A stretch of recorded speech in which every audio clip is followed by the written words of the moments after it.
اعوذ باللہ من الشیطان الرجیم بسم اللہ الرحمن الرحیم۔ کتنے لوگ تھے جو ہمارے ساتھ چلتے ہوتے تھے؟ آپ ذرا اپنے ذہن پہ زور دیں۔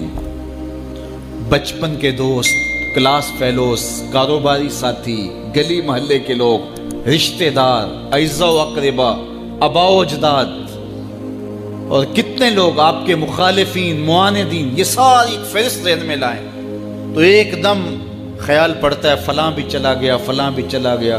کوئی سال کے بعد اچانک کوئی بات یاد آتی ہے تو یاد آ جاتا ہے، کوئی 6 ماہ کے بعد یاد آتا ہے۔ کئی ایسے لوگ ہیں کہ سال ہا سال بعد یاد، ہاں وہ بھی ہوتا تھا۔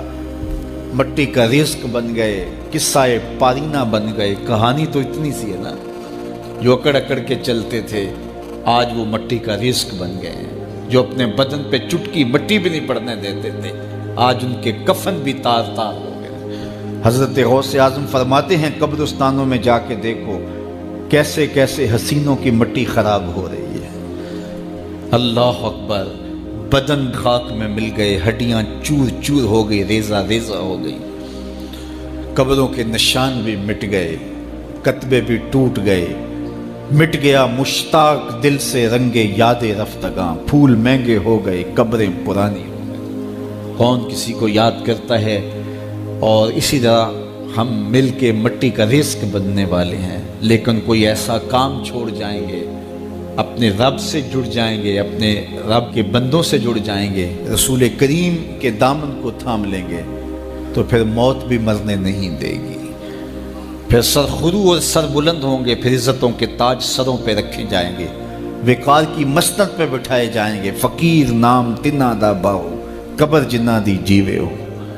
پھر قبروں پہ بھی چراغاں ہوگا جب ہم ان سے جڑ جائیں گے۔ تو یہ مختصر زندگی کی تمام تر لطافتوں کے حصول کے ساتھ گزرنی چاہیے۔ کتنے نوجوان ہیں جنہوں نے اپنی توبہ کو مؤخر کیا تھا بڑھاپے کے لیے، اور آج قبرستانوں میں دفن ہیں۔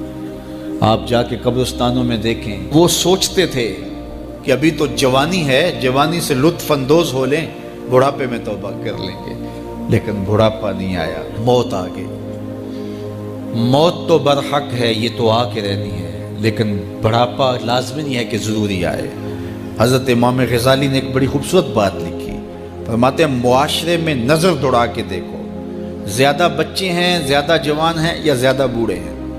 تو کہا آپ کو بچے زیادہ ملیں گے۔ ہر گھر میں دیکھ لیجئے، بچے زیادہ ہوں گے، جوان ان سے کم ہوں گے، بوڑھے ان سے کم ہوں گے۔ تو اگر بوڑھے تھوڑے ہیں، جوان زیادہ ہیں، تو غزالی فرماتے ہیں پھر بات سیدھی سیدھی ہے، بڑھاپے تک کوئی کوئی پہنچتا ہے، زیادہ جوانی میں چلے جاتے ہیں۔ اور کہا کہ اگر جوانوں سے بچے بھی زیادہ ہیں تو پھر اس کا مطلب بھی سیدھا سیدھا ہے کہ جوانی تک سارے نہیں پہنچتے، بہت بچپن میں چلے جاتے ہیں۔ غرہ کس پہ، ناز کس پہ، غرور کس پہ، تکبر کس پہ؟ تو یہ مختصر زندگی جو اللہ کی امانت ہے، اس کو اللہ کے نام پہ گزارو۔ جو بیت گئی وہ بیت گئی، وہ تو منہا ہو گئی زندگی سے۔ وہ مجھے رات سے کچھ لوگ میسج بھیج رہے ہیں، آپ کا پیدائش کا دن ہے، مبارک ہو، اللہ سب کو جزا دے۔ لیکن میں آج اپنی چھوٹی بیٹی کو بھی کہہ رہا تھا، وہ مجھے بولی کہ ابو آپ کو مبارک ہو۔ تو میں نے کہا کہ آپ ہاتھ اٹھا کے اللہ کی بارگاہ میں دعا کرو کہ اللہ آپ کے باپ کے 46 سال کے گناہ معاف کر دے۔ یہ تو زندگی گزر گئی ہے، 46 سال میرے ہاتھ سے نکل گئے ہیں، میں الٹا بھی لٹک جاؤں تو یہ میرے ہاتھ نہیں آ سکتے۔ اگر میں نے اچھے گزارے ہیں تو مجھے مبارک ہو اگر قبول ہو گئے ہیں، اور اگر اچھے نہیں گزرے تو مجھے توبہ کرنی چاہیے، زندگی کی کوتاہیوں سے توبہ کرنی چاہیے۔ ہم سمجھتے ہیں ہم بڑے ہو رہے ہیں، حقیقت میں ہم چھوٹے ہو رہے ہیں۔ ہم اپنی زندگی کے اہداف طے کریں، زندگی کے مقاصد طے کریں، ساری زندگی اس کے گرد سفر کرنی چاہیے۔ کئی لوگ ساری زندگی گزار دیتے ہیں، ان کو ساری زندگی راستہ ہی نہیں ملتا کہ جانا کدھر ہے۔ وہ کیوں؟ وَأَضَلُّ السَّبِيلَ، اللہ فرماتا وہ بھٹکے ہوئے مسافر ہوتے ہیں۔ اللہ سے راستہ مانگو، آہستہ چلو لیکن منزل کا تعین کر کے بڑھو، بڑھتے رہو، منزل تمہارا استقبال کرے گی۔ آج مشکل ہے تو کل آسانیاں ہوں گی۔ تو یہ زندگی تیزی کے ساتھ کٹ رہی ہے، لمحہ لمحہ میں اور آپ موت کے قریب ہو رہے ہیں۔ قبل اس سے کہ وہ وقت آئے کوئی حجت باقی نہ رہے، مجھے اور آپ کو اپنی آخرت کی تیاری کی کوشش کرنی چاہیے۔